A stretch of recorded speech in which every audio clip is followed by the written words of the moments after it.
ఓం శ్రీ గురుభ్యో నమః. ఓం శ్రీ గణేశాయ నమః. ఓం శ్రీ పరదేవతాయే నమః. అరుణాం కరుణాతరంగితాక్షీం ధృతపాశాంకుశపుష్పబాణచాపాం అణిమాదిభిరావృతాం మయూఖైః అహమిత్యేవ విభావయే భవానీ. ఈ వీడియోలో శ్రీ విద్యా తంత్రపీఠం శ్రీ యుగానందనాథ గురువు గారి లలితా సహస్రనామానికి సంబంధించిన వ్యాఖ్యానంలో భాగంగా రెండవ నామమైన శ్రీ మహారాజ్ని అన్న నామానికి సంబంధించి శ్రీ విద్యోపాసన చేసే సాధకులకి ఉపయోగపడే విధంగా వ్యాఖ్యానాన్ని తెలుగులో అనువాదం చేసి అందించడం జరుగుతుంది. దేవి శ్రీభూతధాత్రి ప్రవర గుణమయే నిష్కలే నిర్గుణేమే మాయే మాతా శరణ్యే గిరివరతనయే చిన్మయే తత్వరూపే దుర్గే చండి ప్రమత్తే త్రిపుర విజయిని స్మేరవక్త్రే వరేణ్యే కారుణ్యాడ్యే ప్రశస్తే సురదితి జనితే రాజ్ఞి త్వం వై ప్రసీద. ఈ శ్రీ మహారాజ్ని అనే నామాన్ని మనం అందులో ఉన్న అర్థం ఏంటి, భక్తిపరంగా జ్ఞానపరంగా సాధకులు సాధన చేయడానికి ఏ విధంగా దీన్ని మనం అర్థం చేసుకోవాలి, ఇలాంటి విషయాలు చూద్దాం. ముందు నామానుకున్న అర్థాన్ని పరిశీలిద్దాం. శ్రీ మహారాజ్ని నామాన్ని మనం 3 భాగాలు చేస్తే ఇందులో శ్రీ మహారాజ్ని అనే ఉన్నాయి. ఈ శ్రీ అనేదాన్ని మనం అర్థం చేసుకోవడానికి శ్రీం అనే బీజాన్ని తీసుకొని శ్రీ అనేదాన్ని అర్థం చేసుకునే ప్రయత్నం చేద్దాం. శ్రీం అనే బీజం మనం తీసుకొని చూసినప్పుడు శ్రీ అనేది ఆ పక్కనున్న అనుస్వారంలోకి లయం అవుతుంటుంది. మనం శ్రీం అని పలికినప్పుడు శ్రీ అనేది అనుస్వారంలోకి లయం అవి మనకి శ్రీం అనే శబ్దాన్ని మనం ఉచ్చరించడం జరుగుతుంది. అయితే ఈ శ్రీ అనేది అనుస్వారంలోకి లయం అవ్వడానికి ముందు ఉన్నటువంటి స్థితిని చూపిస్తుంది. ఈ స్థితిలో పంచకృత్యపరాయణ ఏదైతే అమ్మవారు మనకి పంచకృత్యపరాయణ అని చెప్పబడిందో, ఈ పంచకృత్యాలలో సృష్టి స్థితి లయ తిరోధానము అనుగ్రహం అనేటువంటి 5 క్రియల్ని నిర్వహిస్తారు అమ్మవారు అనేది మనకి అమ్మవారి నామాల ద్వారా పంచకృత్యపరాయణ అనే నామం ద్వారా మనకు తెలుసు. అయితే మొదటి నామము మనం తీసుకొని చూసినప్పుడు లలితా సహస్రనామంలో శ్రీమాత అనే నామాన్ని మనం చెప్పుకున్నప్పుడు పంచకృత్యాలలో సృష్టి అనేది శ్రీమాత నామానికి అన్వయించి మనం చెప్పుకోవడం జరిగింది. అది ఏ విధంగా అన్వయించడానికి అందులో అర్థం ఏంటో ఆ వీడియోలో చూసాం. ఇప్పుడు మనం రెండవ నామాన్ని పరిశీలిస్తున్నాం, శ్రీ మహారాజ్ని. అయితే ఈ పంచకృత్యాలలో స్థితి అనే కృత్యము మహారాజ్ని అనే నామానికి ఏ విధంగా ఎలా అన్వయం అవుతుంది, అమ్మవారు ఆ స్థితి అనే క్రమాన్ని ఏ విధంగా నిర్వహించడం జరుగుతుంది చూద్దాం. ఒక రాణి తన రాజ్యం యొక్క స్థితిగతులు, భూమి, మనుషులు, పశువులు, జంతువులు ఇలా అన్నిటి గురించి చూసుకుంటుంది కదా. మరి అటువంటిప్పుడు మనం ప్రశ్న వేసుకోవచ్చు, అమ్మవారి మొదటి నామం శ్రీమాత సృష్టి అనే క్రమానికి అన్వయించడం చెప్పుకున్నప్పుడు స్థితి గురించి శ్రీ మహారాజ్ని అనే నామానికి సరిపోవాలి. అయితే దాన్ని శ్రీ మహారాజ్ని అని అనాల్సిన అవసరం ఉంది. అక్కడ శ్రీమాత అన్నాము, సృష్టి గురించి చెప్పుకున్నాము, అమ్మవారు శ్రీమాత రూపంలో సృష్టి అనే క్రమాన్ని ఏ విధంగా నిర్వహించడం జరుగుతుందో అర్థమైంది. మరి ఇక్కడ మనం శ్రీరాజ్ని అంటే సరిపోతుంది కదా. కానీ మహారాజ్ని అనే అంతంలో ఆంతర్యం ఏమిటి?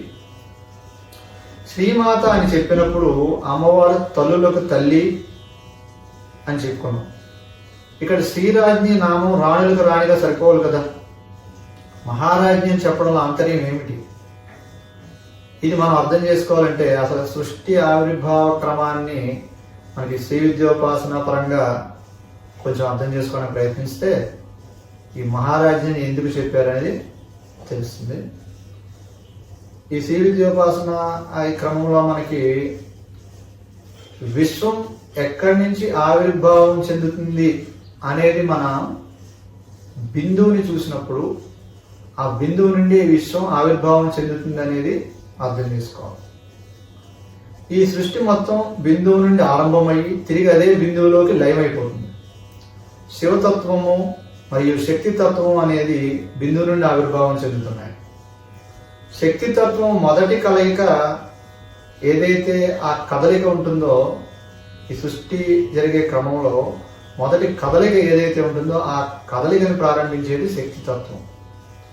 ఈ కదలికను మనం నాదము అని, నాద బ్రహ్మ అని పిలుస్తాం. ఈ నాద బ్రహ్మము ఒక ధ్వనిని ఉత్పత్తి చేస్తుంది. దానినే శబ్దము లేదా శబ్ద బ్రహ్మము అంటున్నాం. క్రియాశీల సూత్రముగా ఉన్న శక్తి, ఈ తత్వం ఏదైతే ఉందో అది ఒక రేఖా బిందువుగా వ్యక్తం అవడం జరుగుతుంది.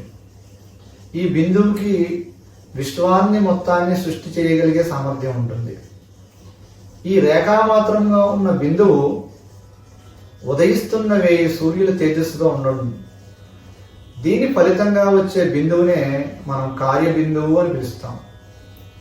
ఈ బిందువు ఏర్పడడానికి అసలు ఈ కార్యబిందువు ఏదైతే ఉందో అది ఏర్పడడానికి ఏదో ఒక కారణం ఉండాలి.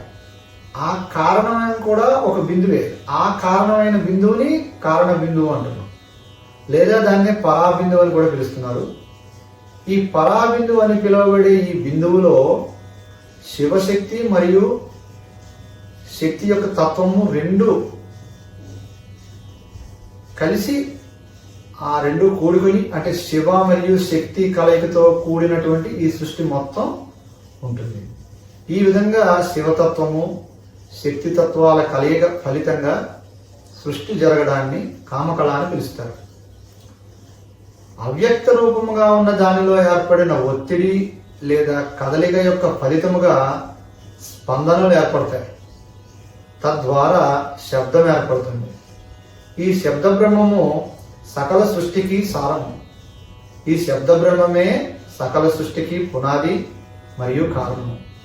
శబ్ద రూపంలో ఉన్న సృష్టి అకారంతో మొదలవుతుంది. దీన్నే ప్రకాశము లేదా శివము అని అంటారు. ఈ అకారము సంస్కృతంలో మనం చూసుకున్నప్పుడు అది మొదటి అక్షరం. సంస్కృతంలో మనకు అక్షరాలు ఉన్నాయి కదా, అలాగే మన తెలుగులో కూడా ఉన్నాయి. ఆ నుండి ఈ హా అక్షర వరకు కూడా. అయితే ఈ శివము ఏదైతే ఉందో, ఏదైతే మన ప్రకాశం అని చెప్పుకుంటున్నామో, అది మనకి శబ్ద బ్రహ్మం నుంచి సకల సృష్టికి పునాది మరియు కారణమైనటువంటి ఈ శివశక్తి తత్వాల కదలిక, తద్వారా ఏర్పడిన స్పందనలు, తద్వారా శబ్ద బ్రహ్మము, తద్వారా సృష్టి జరగడం అనే ఈ క్రమం ఏదైతే ఉందో, ఈ క్రమంలో సృష్టి అనేది మనకి అకారంతో మొదలవుతుంది. ఈ అకారం సంస్కృతంలో మొదటి అక్షరం. ఈ అకారం మూలంగా మిగిలిన శబ్దాలు అన్ని కూడా ఉత్పన్నం అవుతున్నాయి. అంటే ఆ తర్వాత వచ్చే ఆకారము, ఇకారము, ఇలాంటి ఇతరత్ర శబ్దాలన్నీ కూడా ఈ అకారం నుండే వస్తున్నాయి.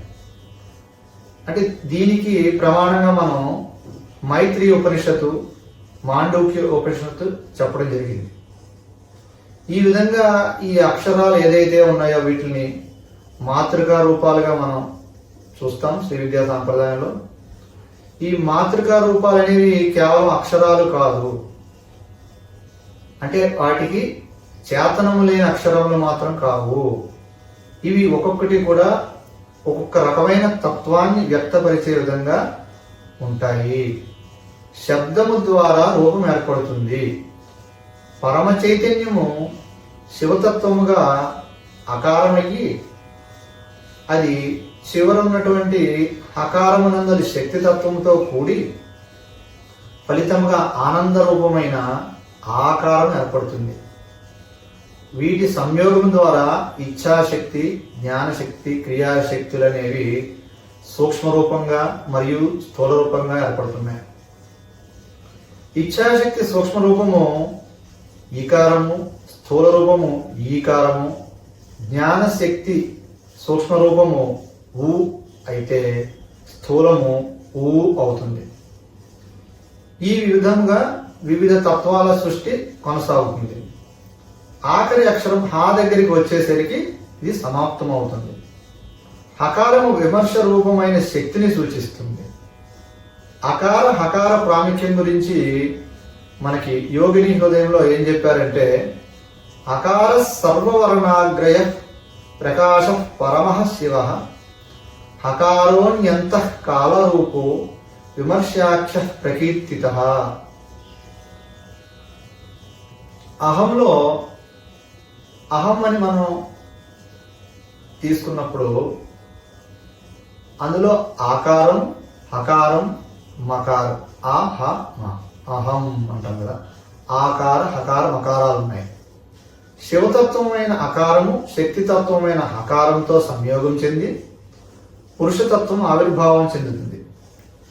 మకారమే పురుషతత్వం. అహం అనేది వ్యాప్తి చెందడం అనే దానికి సంబంధంగా ఉంటుంది. ఈ విధంగా అహం అనేది శివశక్తుల కలయికగా మనం తెలుసుకోగలిగే ప్రపంచంగా వ్యక్తం అవుతుంది. అహంలోని శక్తితత్వమే శివుని యొక్క శక్తి. ఈ శక్తి కలయిక ద్వారానే శివుడు భౌతిక ప్రపంచంలో నరుడిగా జీవునిగా బహిర్గతం అవ్వడం జరుగుతుంది.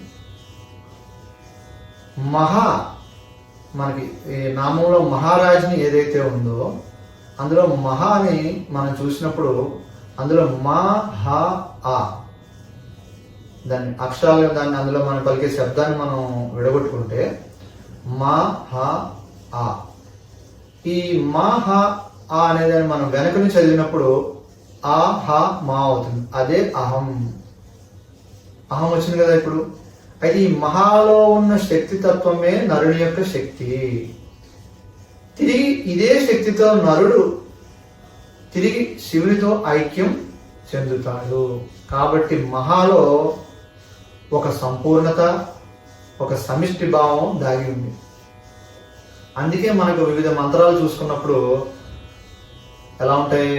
రాజ్ని, మహారాజ్ని, వారాహి, మహావారాహి, ఇలా శాస్త, మహాశాస్త ఇలా ఉంటాయి కదా. ఈ విధంగా మహా అని చెప్పడం ద్వారా ఆ మంత్రంలో కొన్ని వేరే బీజమంత్రాలని కలపడం ద్వారా ఆ మంత్రం శివతత్వంతో ఐక్యం చెందడము లేదా మోక్ష సాధనకు ఉపయోగంగా ఉంటుంది అని తెలుసుకోవాలి. ఈ సృష్టి బిందువు నుండి ఉత్పన్నమవడం తిరిగి బిందువులోనే కలిసిపోవడం అనే క్రమంలో మధ్యలో ఉన్నటువంటి వివిధ స్థితులు, వాటిలో మార్పులు జరగడం జరుగుతుంది. ఆ స్థితులు ఒక్కొక్కటి కొంత సమయం కొనసాగించడం అనేది కూడా ఉంటుంది. అంటే ఒక స్థితి నుండి ఈ సృష్టి ఏదైతే క్రమం ఉంది అక్కడి నుంచి మనకి మళ్ళీ లయం అయిపోవడం అనే క్రమంలో ఉన్న స్థితులు వివిధ స్థితులు మనం తీసుకొని చూసినప్పుడు అవి వెంటనే ఇలా వచ్చి అలా వెళ్ళిపోవు కదా. ప్రతి స్థితి కూడా కొంత మార్పు చెందడం, ప్రతి స్థితి కూడా కొంత సమయం అది అలా కొనసాగడం జరుగుతూ ఉంటుంది. సృష్టి సంహారానికి మధ్యలో ఉన్న స్థితి ఏదైతే ఉంటుందో ఆ అవస్థ కొంత సమయం స్థిరంగా ఉంటుంది. ఆ స్థిరంగా ఉండడమే కాకుండా అదేంటంటే సంకోచ వ్యాకోచములు అనేవి కూడా స్థితిలో ఉంటాయి, కానీ వెంటనే జరగవు. చంద్రుడిని మనం ఉదాహరణ చూడాలంటే ఒక చంద్రుడిని తీసుకొని చూసామనుకోండి, అందులో అమావాస్య, పౌర్ణమి ఇలా వివిధ కళలు ఉంటాయి. ఈ మధ్యలో మనం చూసినప్పుడు చంద్రుడు అమావాస్య పౌర్ణమి మధ్యలో పెరగడం తగ్గడం ఎలా జరుగుతుందో అలాగే ఆ క్రమంలో ఒక్కొక్క తిథి నుండి ఇంకొక తిథికి మధ్య ఆ స్థితి ఎలా కొనసాగుతుంది అనేది ఒక ఉదాహరణగా మనం పైన చెప్పిన విషయాన్ని అర్థం చేసుకోవచ్చు.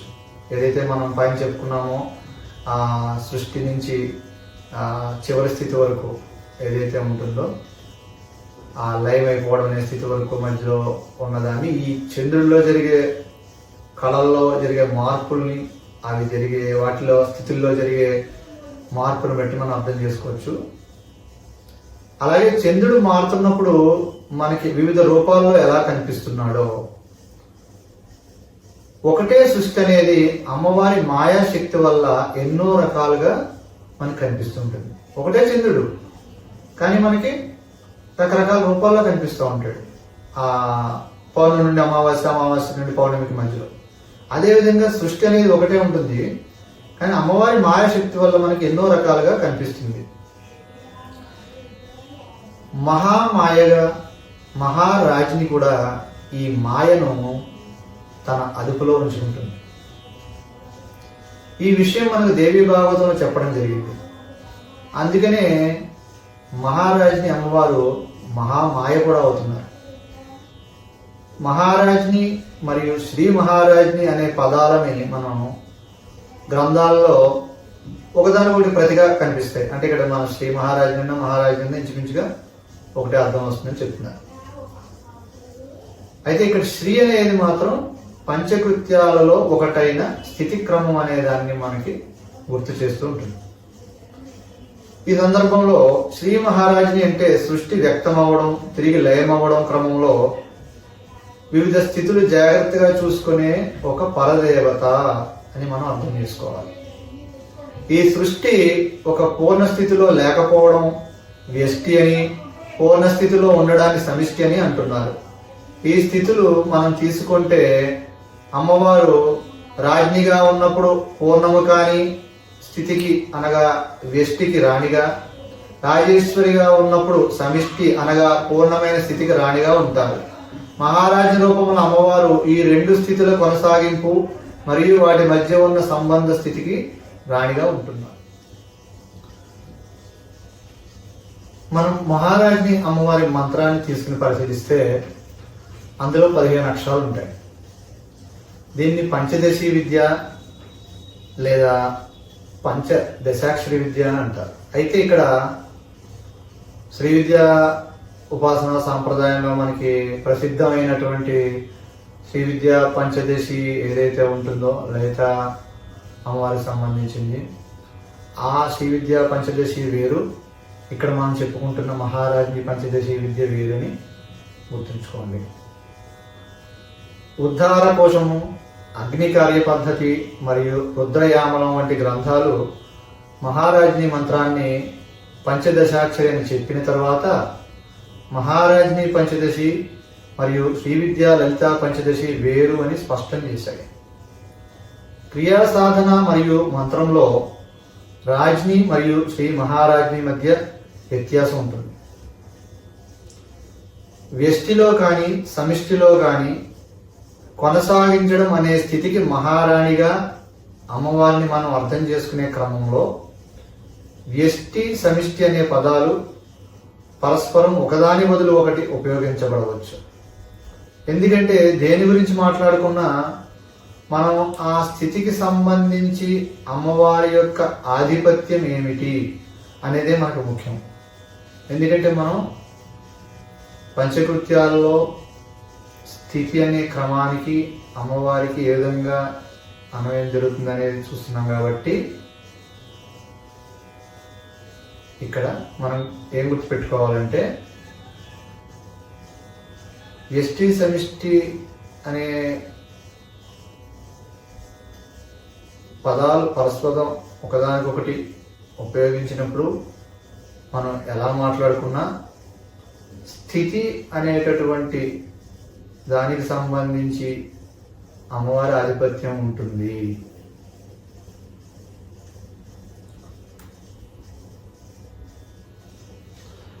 ఇప్పుడు అమ్మవారి మంత్రంలో 15 అక్షరాలు ఉన్నాయి.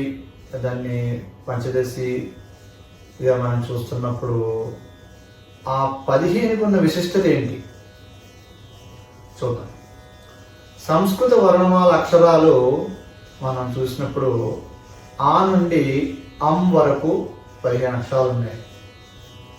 వీటిని మనం వాటి లోపల ఉన్న భావనాపరంగా తీసుకుంటే అంటే ఒక్కొక్క అక్షరము ఎటువంటి భావనకి సంబంధించిన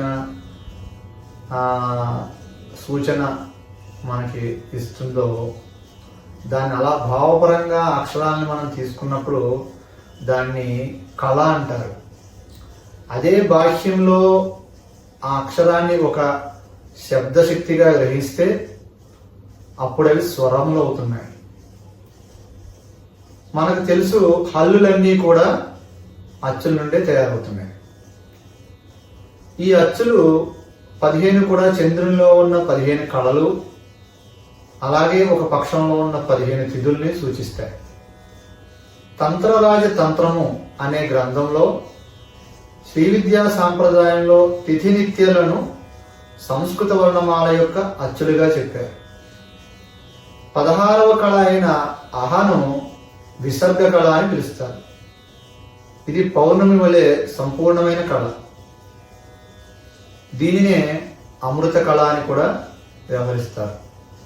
మరియు అన్ని విసర్గ కళల విస్తరణ, సంకోచము దాని నుండే జరుగుతుంది. ఈ అమృత కళ ఏదైతే ఉందో దాని నుండే మిగిలిన అన్ని విసర్గ కళల యొక్క విస్తరణ, సంకోచం జరుగుతుందని చెప్తున్నారు. త్రిపుర సుందరి యొక్క పంచదశి మంత్రం మరియు మహారాజ్ఞి యొక్క పంచదశి మంత్రం రెండు వేరువేరు అయినప్పటికీ రెండు కూడా మొత్తం ఆవిర్భావం ఏదైతే ఉందో దాన్ని సూచిస్తాయి. అది ఎలాగో చూద్దాం. 15 మరియు మహారాజ్ఞి మంత్రంపై కొంచెం లోతుగా వెళ్ళినప్పుడు ఇంతకుముందు మనం చెప్పుకున్నాం, బిందువు నుండి వ్యక్తం అవ్వడం, అలాగే తిరిగి బిందువులోకి లయం అవ్వడం, అలా లయం అయిపోవడం అనే క్రమంలోనే ఒక వివిధమైనటువంటి ఒక స్థితి అనేది ఒక కొనసాగింపబడడం, దానికి అమ్మవారు దాన్ని నిర్వహిస్తారు అనేది కూడా ఇంతకుముందు చెప్పుకున్నాం కదా.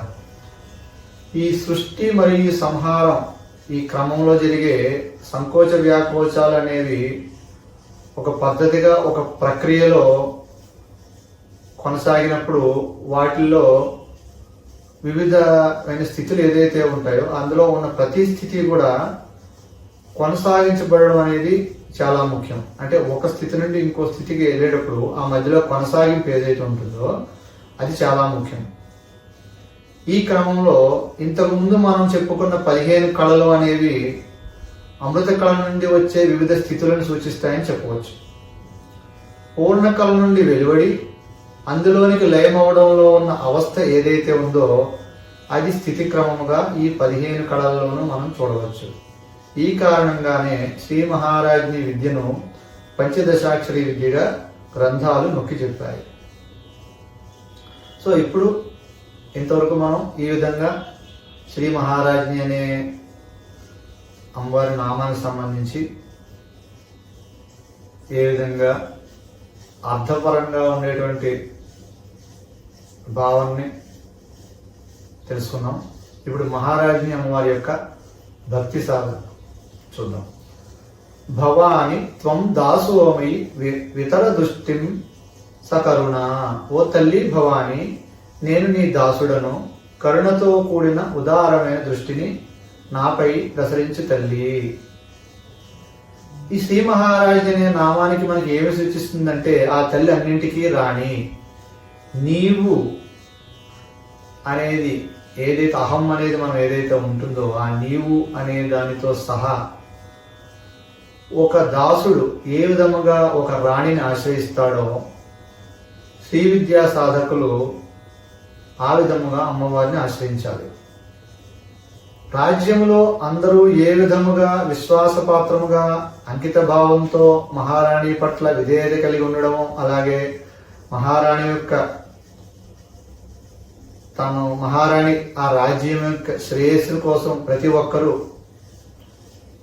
అధికారులు కావచ్చు, అందులో ఉన్న ప్రజలు కావచ్చు, ఎవరైనా కానీ ప్రతి ఒక్కరు రాజ్యంలో ఉన్న ప్రతి ఒక్కరూ కూడా తమకు ఉద్దేశించిన విధులను నిర్వర్తించేలా చూడడం ద్వారా రాజ్యంలో సామరస్యంతో ఏ విధంగా అందరూ ఉండడానికి సాధ్యమవుతుందో అదే విధముగా సాధకుడు అమ్మవారిపై పూర్తి విశ్వాసంతో ఉండాలి. మరియు రోజువారీ కార్యక్రమాలన్నీ కూడా తను చేసే ప్రతి పని ఏదైనా సరే ఆ అమ్మవారికి చేస్తున్న సేవనగా భావన చేస్తూ చేయాలి. అవసరాలను జాగ్రత్తగా చూసుకునే రాణి పట్ల మనకు ప్రేమ మరియు గౌరవంతో పాటు భయం కూడా ఉంటుంది. అలాగే మనం చేసే ప్రతి పనికి కూడా తగిన మంచి ప్రతిఫలము ఉంటుంది. అలాగే ఏదైనా తప్పు జరిగితే దానికి శిక్ష కూడా ఉంటుందని మనం గుర్తుంచుకోవాలి. అలాగే మనం చేసే ప్రతి కర్మ ఏదైతే ఉంటుందో ఆ కర్మ యొక్క ఫలితాలు కూడా ఈ జన్మలో కానీ తర్వాతి జన్మల్లో కానీ అనుభవించవలసి ఉంటుంది. శ్రీ మహారాజ్ఞి రూపంలో అమ్మవారు ఈ సృష్టికి సంబంధించిన చట్టం అంటే ఏది తప్పు, ఏది ఒప్పు, ఎవరెవరు ఎలా ఉండాలి, ఈ సృష్టిలో ఉన్నటువంటి సకల చరాచర సృష్టి అంటాం. అంటే అది మనుషులు కావచ్చు, వేరే ఇతరత్ర వేరే ఏదైనా జీవులు కావచ్చు, గ్రహాలు కానీ, సూర్యచంద్రులు, ఇలా ఏదైనా సరే ఏది ఎటువంటి నియమాలకు లోబడి ఉండాలి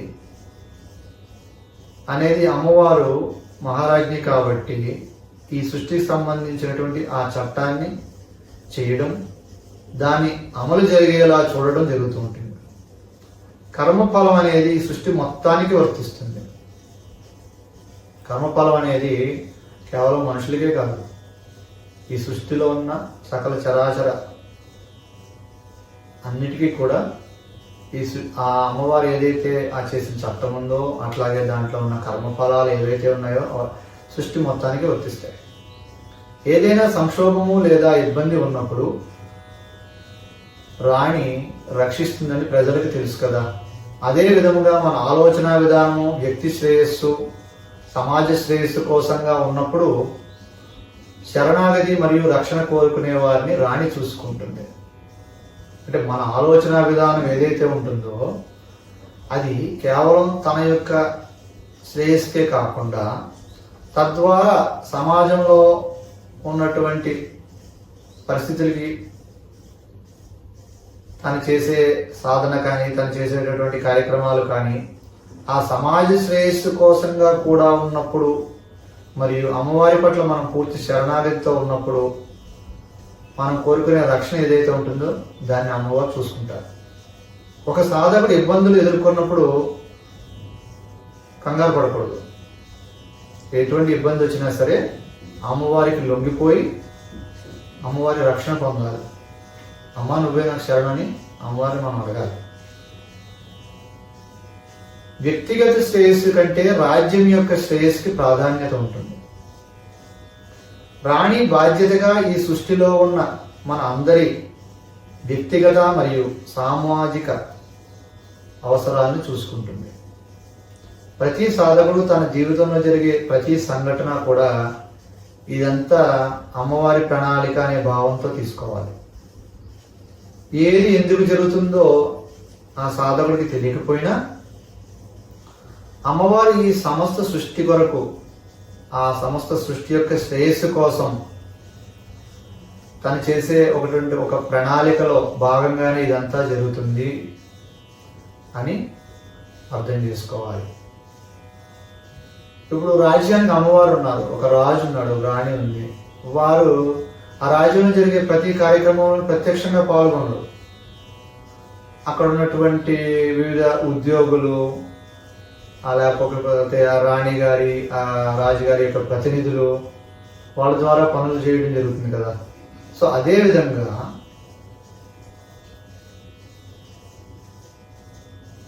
ప్రతి కార్యకలాపాల్లోనూ అమ్మవారు ప్రత్యక్షంగా పాల్గొనడం అనేది జరగదు. అంటే ఇక్కడ కార్యకలాపాలు అంటే ఈ సృష్టిలో జరుగుతున్న రకరకాల విషయాలు, ఒక సాధకుడికి సంబంధించి ఆయన జీవితంలో ఉన్నటువంటి జరిగే పనులు కానీ ఎదురయ్యే వివిధ సంఘటనలు కానీ ప్రతిదానికి అమ్మవారే వచ్చి డైరెక్ట్గా మనకి ప్రత్యక్షంగా హెల్ప్ చేయడం అనేది ఉండదు. ఎందుకంటే ఆమె తన యొక్క ప్రతినిధుల ద్వారా ఎన్నో పనులు చేస్తూ ఉంటుంది. శ్రీ విద్యా సాధకులకి ఇతర దేవతల నుండి రక్షణగా మరియు వారి అభివృద్ధి శ్రేయస్సు కోసము మనకు ఆ యొక్క సహకారం లభిస్తూ ఉంటుంది. సో ఇది కూడా మనం ఒక శ్రీ విద్యా సాధకునిగా తెలుసుకోవాలి. సాధకులు ప్రతి ఒక్కరిలో అమ్మవారిని చూడడం అనేది కూడా సాధనలో ఒక ముఖ్యమైన గుణం. సాధన చేసేటప్పుడు ప్రతి వారిలోనే కూడా అమ్మవారిని చూడగలగాలి, ఆమె తత్వాన్ని చూడగలగాలి. ముఖ్యంగా అందులో ప్రత్యేకంగా స్త్రీల పట్ల మరియు ఇతర శ్రీ విద్యా సాధకుల పట్ల గౌరవభావంతో ఉండాలి. ఇంతకుముందు చెప్పుకున్నట్టు శ్రీ మహారాజ్నిలో మహా అనే పదం, శ్రీ మహారాజ్ని సాధన అనేది ప్రాపంచిక సుఖాలనే కాకుండా ముక్తికి, ఆధ్యాత్మిక ఉన్నతికి కూడా దోహదం చేస్తుంది. ఆధ్యాత్మిక ఉన్నతికి దోహదం చేస్తూ చివరిగా మనకి ముక్తిని కూడా ఇవ్వగలిగే విధంగా ఉంటుంది అనేది సాధకులు తెలుసుకోవాలి. ఆ మహా అనే పదం ఏదైతే ఉందో అది ప్రపంచిక సుఖాలనే కాకుండా ఆధ్యాత్మికమైన ఉన్నతి, తద్వారా ముక్తి కూడా ఇస్తుంది. శ్రీ మహారాజ్ని రాజేశ్వరి అయినటువంటి అమ్మవారు స్థితికారిణి. మంచి శ్రీ విద్యా సాధకుడు శ్రీ విద్యను ప్రాపంచిక సుఖాల వరకు మాత్రమే కాకుండా ఇతరులకు హాని కలిగించే విధంగా సాధన చేయకుండా ఉండడం అనేది చాలా ముఖ్యం. అంటే నేను ఏదో సాధన చేస్తున్నాను కాబట్టి నాకు ఈ విధమైనటువంటి కొన్ని సిద్ధులు ఉన్నాయి కాబట్టి నేను ఇతరులకి ఏదైనా కొంచెం హాని కలిగించే విధంగా దాన్ని ఏ కారణం చేతనైనా ఆ ప్రయోగాన్ని అది చేయటం లాంటివి చేయడానికి ధైర్యం చేయకూడదు.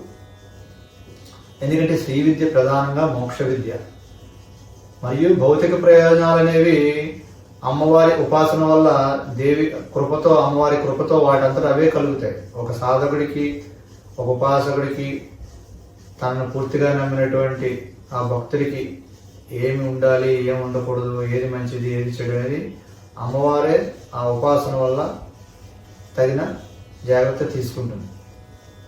అలాగే సాధకుని యొక్క ప్రతి చర్య కూడా అమ్మవారిని ప్రసన్నం చేసుకోవడానికి ఉద్దేశించిందిగా భావించాలి. మనం చేసే ప్రతి చర్య కూడా అమ్మవారిని ప్రసన్నం చేసుకోవడానికి అని అన్న భావంతో ఉండాలి. అలాగే మహారాణి అయిన అమ్మవారి పట్ల అగౌరవం అనేది సాధకుడిపైనే కాకుండా తనకు ప్రియమైన వారిపైన, భవిష్యత్తు తరాల మీద కూడా ప్రభావం చూపుతుంది. అమ్మవారి మీద అగౌరవ భావంతో అట్లా ఉండకూడదు అని చెప్తున్నారు. కాబట్టి సాధకుడు ఆరాధనాపరంగా అమ్మవారితో తాను పొందే సాన్నిహిత్యం అన్ని వేళలా ఒక అదృష్టంగా భావించాలి. అయితే ఆరాధన చేస్తున్నప్పుడు ఆ ఏదైతే అమ్మవారితో ఉన్నటువంటి ఆ మన సాన్నిహిత్యం ఏదైతే ఉంటుందో మానసికంగా, అది ఒక అదృష్టంగా భావించాలి. అమ్మవారి పట్ల ఎటువంటి అగౌరవ భావాలను, చర్యలు కూడా చేయకూడదు. అమ్మవారు మహారాణి. జీవితంలో జరిగే చిన్న చిన్న సమస్యలు పరిష్కరించడానికి మనం అమ్మవారిని పిలవాల్సిన అవసరం లేదు. తన ప్రతినిధుల ద్వారా సాధకుని యొక్క అన్ని అవసరాలు అమ్మవారు చూసుకుంటారు. అమ్మవారి దర్శనం కావాలంటే గ్రంథాలను అధ్యయనం చేయడం, యోగా ద్వారా శరీరం వంటి ఈ ఆరోగ్యం ఇతరత్ర వీటి నియంత్రణ చేసుకోవడం, ఆచార్యాలు, అలాగే నైవేద్యాలు ఇలాంటివి చేసినంత మాత్రాన సరిపోదు. ఈ విషయాన్ని దేవీ గీతలో చెప్పడం జరిగింది. అమ్మవారి దర్శనం అనేది ఆమె దయతో మాత్రమే సాధ్యపడుతుంది. అర్హత ఉన్న వారికి మాత్రమే అమ్మవారి దర్శనమిస్తుంది. శ్రీమద్ భాగవత పురాణం మరియు ఇతరత్ర మనకి విష్ణు పురాణం ఇలాంటి వాటిలో చూసినప్పుడు నవవిధ భక్తి మార్గాలు చెప్పారు. శ్రవణం, కీర్తనం, స్మరణం, పాదసేవనం, అర్చనం, వందనం, ధ్యానం, సఖ్యత, ఆత్మనివేదన. సో అమ్మవారి కృప పొందడానికి ఒక భక్తుడు ఈ పద్ధతులు ఆచరించవచ్చు. సో భక్తి సాధనా పరంగా మనం చూసినప్పుడు సాధకునికి అమ్మవారి మీద ఉన్న గౌరవం, ప్రేమ,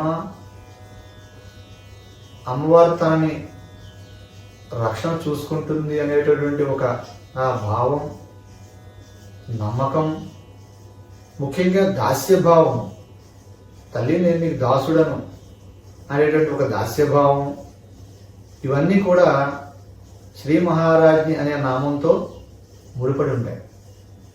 ఎందుకంటే శ్రీ మహారాజ్ని ఆవిడ అంటే రాణులకే రాణి కాబట్టి మహారాజ్ఞి రూపంలో అమ్మవారు ఈ విశ్వం మొత్తాన్ని కూడా ఏలుతూ ఒక లయబద్ధంగా, ఒక రాజు ఎలాగైతే, ఒక మహారాజు ఏ విధంగా అయితే ఈ ఒక దేశాన్ని ఎలా అయితే పరిపాలిస్తుంటాడో అలాగే రాణులకే రాణి అనే శ్రీ మహారాజ్ని విశ్వం మొత్తాన్ని కూడా ఒక లయబద్ధంగా నడిపించడం జరుగుతుంది. తనీయాంశం పాంసం తవచరణ పంకేరుహ భవం విరించి సంచిన్ విరచయతి లోకాన వికలం వహత్యేనం శౌరి కథమపి సహస్రేణ శిరసాం అరహ సంకుధ్యైనం భజతి భసితో ధూళన విధిం.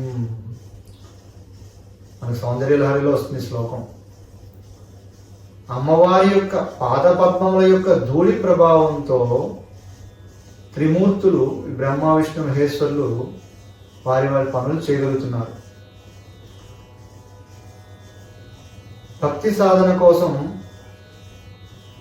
శ్రీ మహారాజు నామాన్ని, సహస్రనామాన్ని జపించాలనుకుంటే శ్రీ విద్యా తంత్రపీఠం వెబ్సైట్ ఉంది. www.srividyaatantram.com నుంచి డౌన్లోడ్ చేసుకోండి. అలాగే యూట్యూబ్ ఛానల్లో కూడా శ్రీ విద్యాతంత్రం యూట్యూబ్ ఛానల్లో కూడా శ్రీ మహారాజ్ని నా సహస్రనామం ఉంటుంది. భక్తి సాధనకి ఆ విధంగా ఉపయోగించుకోవచ్చు. ఇక జ్ఞాన సాధన పరంగా శ్రీ మహారాజ్ని అమ్మవారి యొక్క విశేషం ఏంటో చూద్దాం. అంటే అమ్మవారి సాధన జ్ఞానపరంగా జ్ఞాన సాధన చేసేటటువంటి సాధకులు అమ్మవారిని ఏ విధంగా అట్లా ఉపాసన చేయాలనే విషయాలు చూద్దాం. జ్ఞానయోగం ఏదైతే ఉందో ఈ మార్గంలో ఉన్న సాధకులకు ముఖ్యంగా ఎదురయ్యే కొన్ని ప్రశ్నల్లో మనం చూసినప్పుడు, సృష్టించబడిన ప్రతి వస్తువు లేదా ఇతరత్ర అంశాలు ఏవైనా కానీ ఒక విధమైన ప్రకృతి నియమాలకే లోబడి ఎందుకు వాటి విధులు నిర్వర్తించాలి? అంటే ఈ విధమైనటువంటి ఒక ప్రకృతి నియమాలు ఏవైతే ఉన్నాయో వాటిని మనం వాటి లోబడి ఎందుకు ఈ విధులు నిర్వర్తించాలి అనే క్వశ్చన్ వస్తుంది. అలాగే ఆ నియమాలకే లోబడి ప్రవర్తించకపోతే ఏమిటి అనే ప్రశ్న కూడా ఉదయిస్తూ ఉంటుంది. ఉదాహరణకి సూర్యుడు ఎందుకు ప్రకాశించాలి? ఇలాంటి ప్రశ్నలకి ఒక స్థూలంగా సమాధానం చెప్పుకోవాలనుకుంటే మనకు కనిపించే ప్రకృతి మొత్తం అమ్మవారే, అదే శ్రీ మహారాజ్ని. మొత్తం కూడా అమ్మవారి యొక్క నిబంధనలకు లోబడి జరగాల్సిందే. దీనికి ఆవిడే ప్రకృతి, అమ్మవారే ప్రకృతి. అందులో ఉన్న నియమాలు కూడా తనే పెట్టారు. సో ఆ నిబంధనలకు లోబడి జరగాల్సిందే.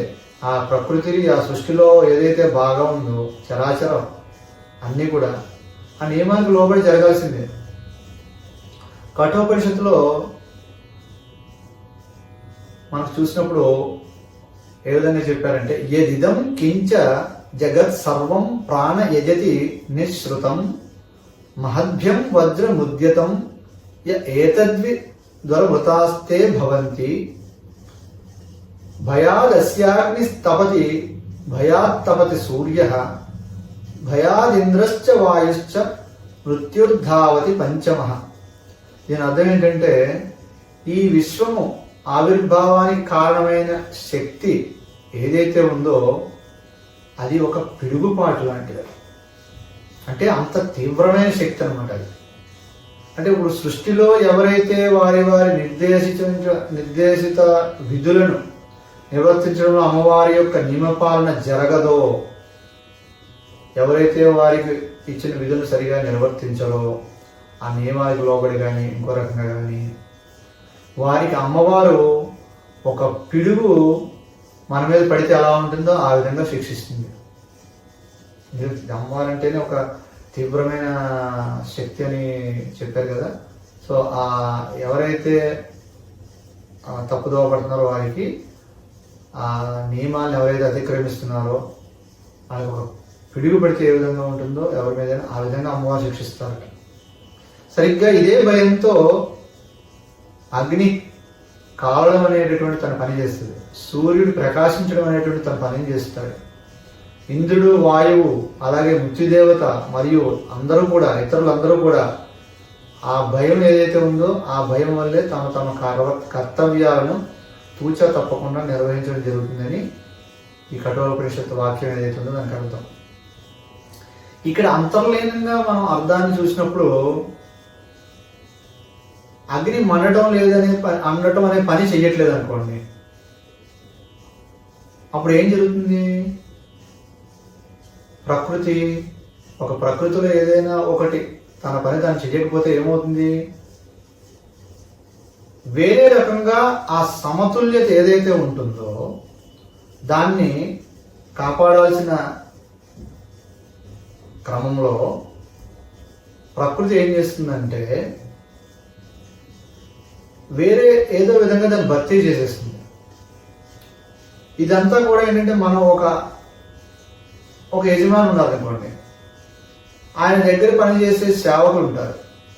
ఆ యజమానికి ఆ సేవకులకి ఎటువంటి సంబంధం ఉంటుంది? అట్లా ఒక ప్రకృతి ఉందంటే ఆ ప్రకృతిలో ఉన్నటువంటి అంతర్భాగమైనటువంటి ఇవన్నీ కూడా అటువంటి సేవకుడు, నేను సేవకుడిని అనేటువంటి ఆ సంబంధంతోని ఆ భావనతోనే తన పనులు చేయాలన్నమాట.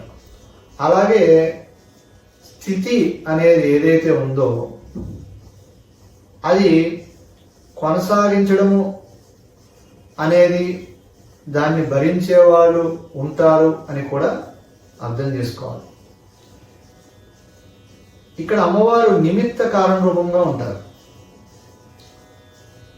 స్థితి అనే క్రమం ఉన్నప్పుడు దాన్ని కొనసాగించడం అనేది ఏదైతే ఉంటుందో ఆ స్థితిని ఎవరైతే నిర్వహిస్తున్నారో వాళ్ళు అంటే ఈ స్థితి అనే క్రమంలో ఏవేవి అయితే మనం ఇప్పుడైతే ఏదైతే చెప్పుకున్నామో ఇవన్నీ కూడా ఈ స్థితిని నిర్వహించేటటువంటి వారు ఎవరైతే ఉన్నారో నిధిధ్యాసం అనేది మననము నిధిధ్యాసం అనేది చేస్తారు. తద్వారా అమ్మవారి యొక్క స్థితి క్రమాన్ని అర్థం చేసుకోవడం, దాన్ని ప్రేమతో నిర్వర్తించడం జరుగుతూ ఉంటుంది.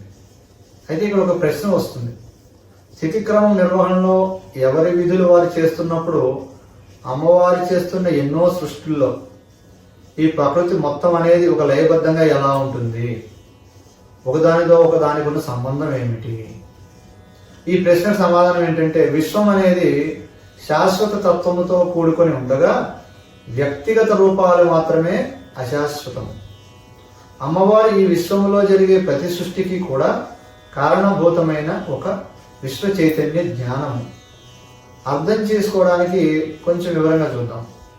మనం ఈ సృష్టి అనేది తీసుకుంటే అది శాశ్వతం కాదు, కానీ ఆ సృష్టి జరిగే విధానం కానీ దాని లక్షణాలు కానీ వాటికి సంబంధించిన ఇతర విషయాలు అనేవి శాశ్వతంగా ఉంటాయి.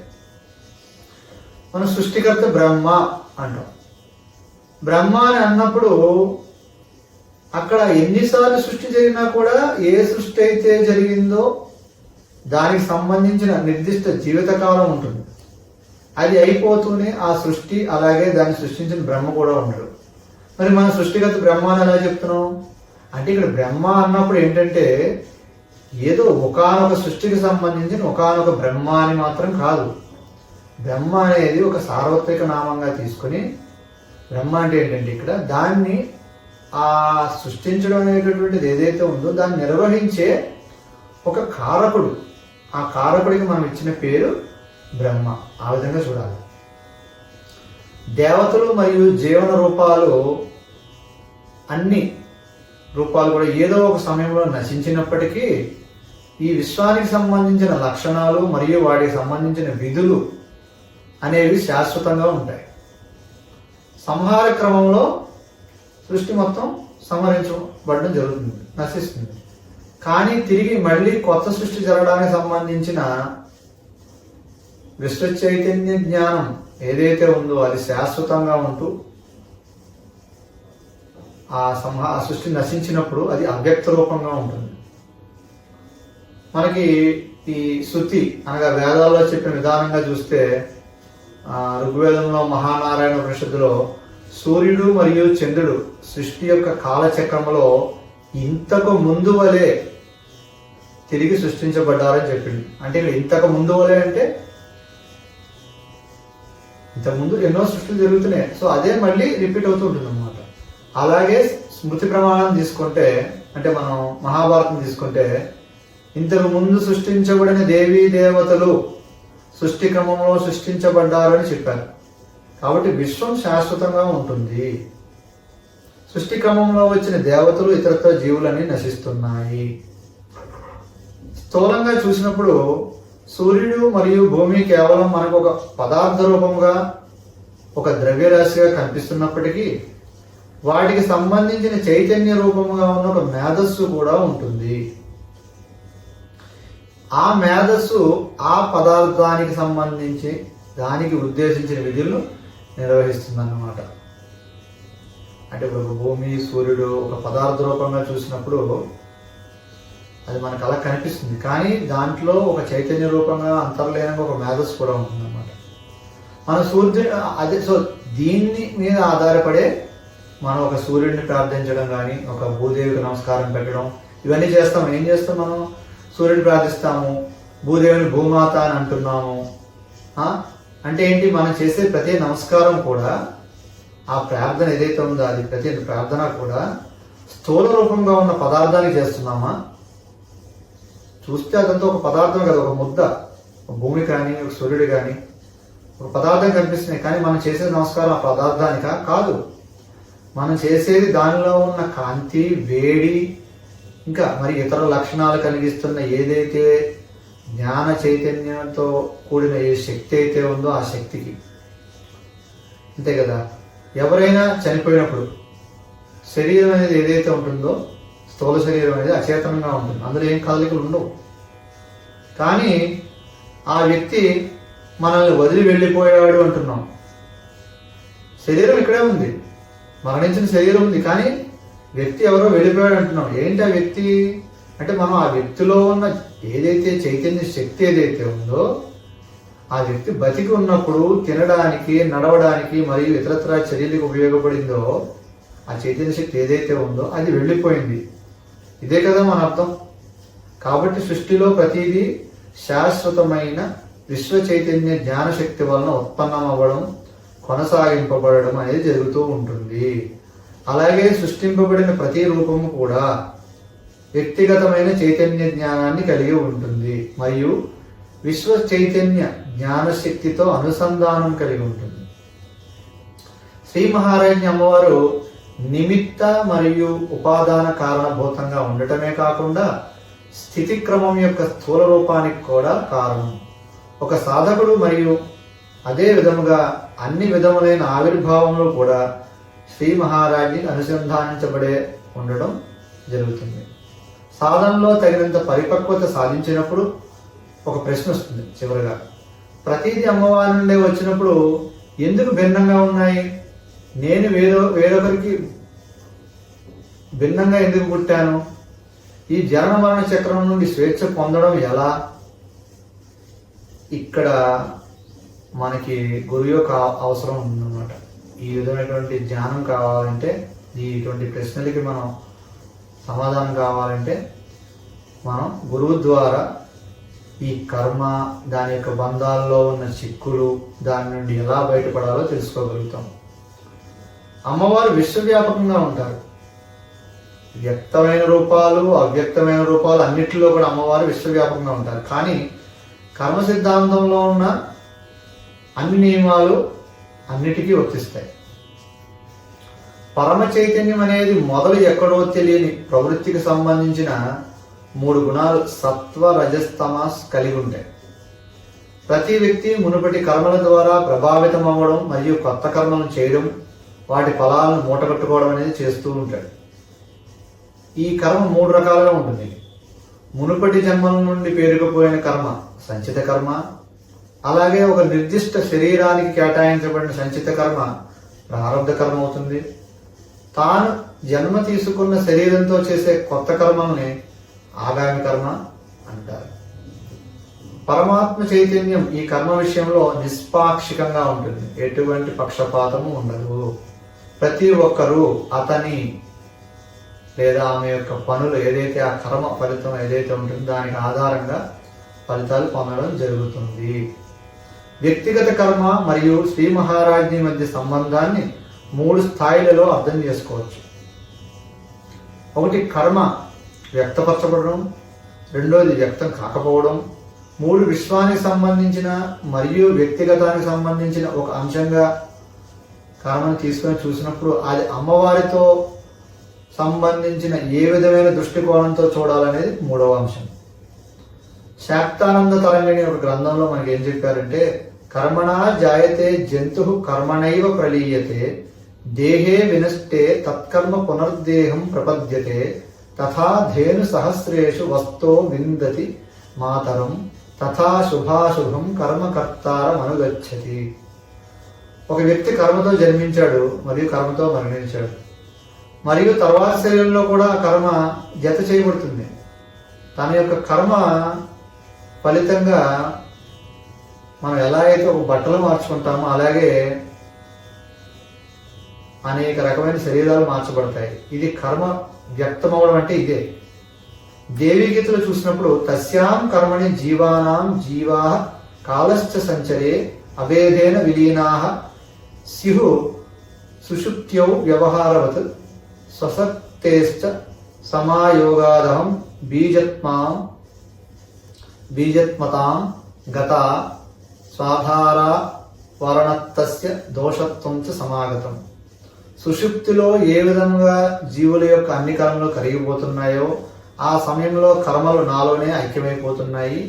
నా మాయాశక్తి వస్తువు అనేది దాని యొక్క మూల పదార్థానికి భిన్నముగా కనబడేలా చేస్తుంది అని అమ్మవారు చెప్పారు దేవీగీతలో. దీన్నే కర్మ వ్యక్తం కాకపోవడం అంటాం. అలాగే దేవీగీతలో మరో శ్లోకం తీసుకుని మనం చూస్తే, సాహం సర్వం జగత్ సుష్టవా తదంతః ప్రవిశామ్యహం మాయా కర్మాది సహిత గిరే ప్రాణ పురస్సర అని చెప్పారు. అంటే అమ్మవారి మొత్తం ప్రపంచాన్ని సృష్టిస్తున్న క్రమములో ఆమె మాయ, కర్మ, ప్రాణ వీటితో పాటు ప్రవేశిస్తూ ఉంటుంది. శ్రీ మహారాజు స్థితికారిణి కాబట్టి ఎవరి కర్మలను వారికి కేటాయించడం అనేది జరుగుతుంది. ఈ విశ్వానికి సంబంధించిన మరియు వ్యక్తిగత అంశాలకు సంబంధించిన కర్మలన్నీ శ్రీ మహారాజులో లీనమై ఉంటాయి. ప్రకృతి నియమాలు పనిచేయడానికి లేదా కర్మసూత్రం ఏదైతే ఉందంటే కారణం, దాని యొక్క ప్రభావం ఏదైతే నిజం ఉంటుందో అది నిజం కావడానికి నేను అనేది శాశ్వతమైనగా ఉండాలి మరియు ఒక నిర్దిష్ట శరీరానికి మాత్రమే పరిమితం కాదు. అహం అనేది ఏదైతే ఉందో నేను అనేది అది శాశ్వతంగా ఉండాలి. అలా ఉన్నప్పుడు ఈ ప్రకృతి నియమాలు అందులో ఉన్న కర్మబలాన్ని అనుభవించడానికి అవకాశం ఉంటుంది. అంటే కేవలం ఒక శరీరానికే పరిమితమై ఉండకూడదని చెప్తున్నారు. ఒక శరీరానికి పరిమితమై ఉంటే ఏమవుతుంది? ఆ శరీరంలో ఎంత అనుభవించాలో అంతే అనుభవిస్తారు, మిగిలింది ఏమవుతుంది మరి? సో దానికి ఆపాదించకూడదు అనమాట. నేను అనే దానికి ఆపాదించబడి అది తీసుకునేటటువంటి జన్మను పెట్టి ఆ కర్మ ఫలితం అనేది ఆ ప్రకృతిలో ఉన్న నియమేతం ఏదైనా కర్మసూత్రం ఏదైతే దానికి తగ్గట్టుగా అది అనుభవించడం జరుగుతుంది. శరీరానికి సంబంధించిన మారుతున్న గుర్తింపు నిజమైన నేను కాదు. గురువు నుండి వచ్చిన జ్ఞానం సాధకునిలో బాగా అవగతమైనప్పుడు సాధకుడు ప్రస్తుతం తాను గడుపుతున్న జీవితం కేవలం ఒక లీల, నేను ఇలాగే ఎన్నో జన్మలు తీసుకున్నాను అని అర్థం చేసుకోవడం, తద్వారా ప్రస్తుతం ఆయన జీవితంలో జరిగే సంఘటనలు అనేవి ఏదైతే ఉంటాయో అవన్నీ శాశ్వతమైనవి కావు, ఇవి అసలు సిసలైన నేను అనేది ఏదైతే ఉందో, అహం అనేది ఏదైతే ఉందో దాని మీద ప్రభావం చూపు అనేది తనకు అర్థమవుతుంది. అలాగే ఈ నేను ఆ పరమాత్మలో ఉన్న నేను రెండు ఒకటే అనే అనుభవ జ్ఞానం ద్వారా కర్మచక్రం నుండి విడిపోయి చివరికి మోక్షాన్ని పొందడానికి దారి తీస్తుంది. ఇప్పుడు శ్రీ మహారాజ్ని నామంలో ఉన్నటువంటి క్రియా సాధన పరంగా మనం చూద్దాం. ఓం రాజ్యప్రదాయై విద్మహే హ్రీం పంచదశాక్షర్యై ధీమహి శ్రీం తన్నో మహారాజ్ని ప్రచోదయాత్. మనకి రుద్రయామల తంత్రాన్ని తీసుకొని చూస్తే అందులో పంచదశాక్షరి విద్య ఏదైతే ఉందో దాన్ని తెలియజేశారన్నమాట. ప్రణవేనాద్యేద దేవి పరివారం యథాక్రమం తారం పరా రమా వహ్ని కామః శక్తి షడక్షరః భగవత్యై చ రాజ్యై చ మాయా తద్వయం చలే.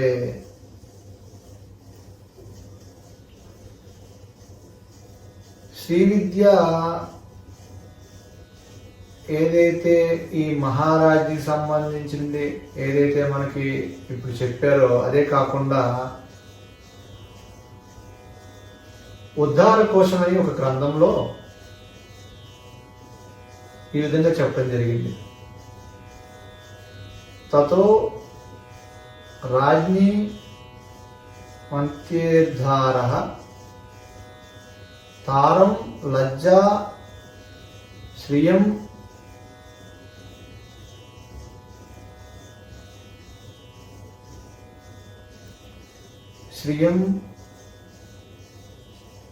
అగ్ని కామం శక్తి షడక్షరః బీజం చ షడ్శిరో జ్ఞేయం తతః పల్లవం ఉద్ధరేత్ భగవత్యై తథా రాజ్ఞై హయంతే మాయా చ తద్వయం ఏభిః సహ మనుః ప్రోక్తో రాజ్యాః పంచదశాక్షరః. అలాగే దేవీ రహస్యం తీసుకుని మనం పరిశీలించినప్పుడు శ్రీ మహారాజ్ అమ్మవారి మంత్రాన్ని కూడా అక్కడ దాని గురించి చెప్పడం జరిగింది. తారం మాయా మానలం తారం మాయా మానలః కామశక్తి మధ్యే సాఖ్యా భగవత్యై చ రాజ్ఞై మాయాబీజం తద్వయం దేవి రాజ్య మంత్రోద్ధారో వర్ణితో గోపనీయః.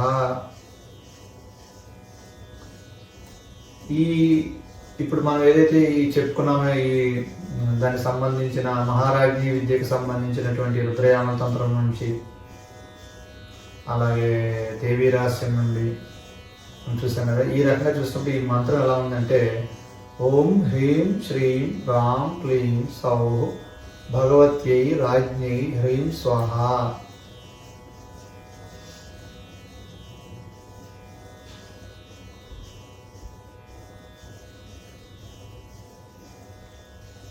శ్రీ మహారాజ్ని పంచదశి విద్య మరియు త్రిపుర సుందరి త్రికూట పంచదశి విద్య మధ్య సారూప్యం లేదు. కానీ ఈ రెండు విద్యలు 15 నిత్య కళల యొక్క సంపూర్ణత్వాన్ని కలిగి ఉంటాయి. శ్రీ మహారాజ్ని యొక్క పంచదశి విద్య సంపద మరియు ఐశ్వర్య భాగ్యాన్ని కలుగజేస్తుంది. రుద్రయామంలోని శ్లోకము ఒకటి ఉంది. అదేంటంటే నృణాం దారిద్ర్యనాశాయ పాతుర్భూతాద్య భారతే యస్యాః పంచదశి విద్యాం గృహ్యాం విదితాం పురా. శ్రీచక్రంలో పూజింపబడేటటువంటి మహారాజ్ని దేవికి అనేక విధములైనటువంటి ధ్యాన శ్లోకాలు ఉన్నాయి. దేవీ రహస్యంలో పంచాంగ తంత్ర పద్ధతి, శ్రీ మహారాజ్ని యొక్క ఆవరణ పూజన గురించి విశదీకరించింది. శ్రీరాజ్ని మూలమంత్రస్య ఋషిబ్రహ్మ సమీరతః గాయత్రి ఛంద ఈశాని రాజ్ని దేవీ చ దేవత మాయాబీజం శరశక్తి కామః కీలకం ఈశ్వరీ భోగాపవర్గ సిద్ధ్యర్థే వినియోగ ప్రకీర్తిత. కావున శ్రీ మహారాజ్ని దేవత మంత్రానికి బ్రహ్మ, ఋషి, ఛందస్సు, గాయత్రి, హ్రీం బీజము, సౌశక్తి మరియు క్లీం కీలకంగా చెప్పబడుతుంది. హ్రీం బీజం, సౌశక్తి, క్లీం కీలకం. దేవి మహారాజ్ని యొక్క ప్రసిద్ధ ధ్యాన శ్లోకం ఈ విధంగా చెప్పబడింది. చతుర్భుజాం చంద్రకళార్ధశేఖరాం సింహాసనస్థాం భుజగోపవతినీం పాశాంకుశాంభోరుహ ఖడ్గధారిణం రాజ్ఞిం భజే చేతసి రాజ్యదాయినీం. ఈ శ్లోకానికి అర్థం ఏంటంటే 4 చేతులు కలిగి పాశాంకుశమును ధరించి పద్మము ఖడ్గము చేత ధరించినటువంటి ఓ దేవి, అలాగే అర్ధచంద్రుని అలంకారంగా అంటే అర్ధచంద్రుని ఒక ముకుటంగా కలిగి ఉంటుంది ఈ దేవి. అలాగే మృగరాజ ఆకృతిలో ఉన్న రాజ్య సింహాసనంపై ఆసీనురాలై ఉంటుంది. సర్వమును యజ్ఞోపవీతంగా ధరించి ఉన్నది. ఆ రూపమును నేను ధ్యానిస్తున్నాను. ఆమె జీవ చైతన్య చేతస్యండం జీవ చైతన్య రూపాన్ని కలిగి ఉంటుంది. ఆ దేవి రాజ్యభోగాలను, గౌరవాన్ని, పదవిని, అధికారాన్ని, ధనమును మరియు భాగ్యములను ప్రసాదిస్తున్నది.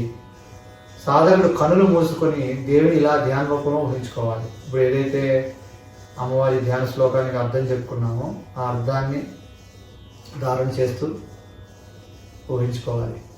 రాజ్యసింహాసనాసీనురాలైనటువంటి దేవి దక్షిణహస్తంలో అంకుశాన్ని, వామహస్తంతో పాశమును, కుడి క్రింది చేయితో ఖడ్గమును మరియు దానిలో సూచితమయ్యే అధికారంతో కూడిన శక్తి, ఎడమ క్రింది చేతితో పద్మాన్ని ధరించి ఉండును. రాజ్యసభను నిర్వహిస్తున్న శక్తివంతమైన మహారాజ్ఞిని సాధకుడు ధ్యాన రూపంలో గమనించగలగాలి. శ్రీరామ్ మహారాజ్ని అమృత కలశాన్ని ధరించి ముక్తిని ప్రసాదిస్తున్న రూపమును కూడా గ్రంథాల్లో వర్ణించారు. అయితే ఇంతకుముందు మనం వివరించినట్లుగా క్రియా సాధనలో ఎటువంటి దృక్పథంతో మనం తీసుకుంటున్నామో ఆ దృక్పథంలో రాజ్ని శ్రీ మహారాజ్నికి నుండి భిన్నంగా ఉంటుంది.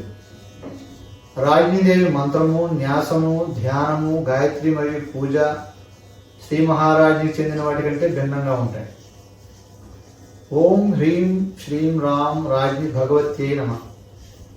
ధ్యాన శ్లోకాన్ని చూస్తే విష్ణు ఈ శంఖము ఇవన్నీ ధరించినటువంటి అమ్మవారు, అలాగే శివుని యొక్క త్రిశూలము ధరించి ఉన్నట్టు కనిపిస్తున్నారు కదా.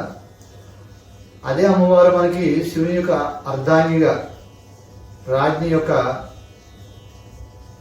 స్థితి క్రమం ఏదైతే ఉంటుందో దాన్ని సమన్వయపరచడం జరుగుతూ ఉంటుంది. మోక్ష విద్య కొరకు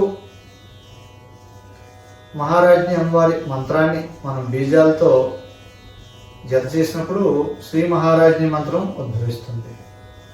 రాజ్ఞి మంత్రం గురించి లలితా సహస్రనామంలో 306వ నామం ఏదైతే ఉందో అమ్మవారి సహస్రనామంలో రాజ్ఞి అనేది, అక్కడ ఆ వ్యాఖ్యానం మనం చెప్పుకున్నాం.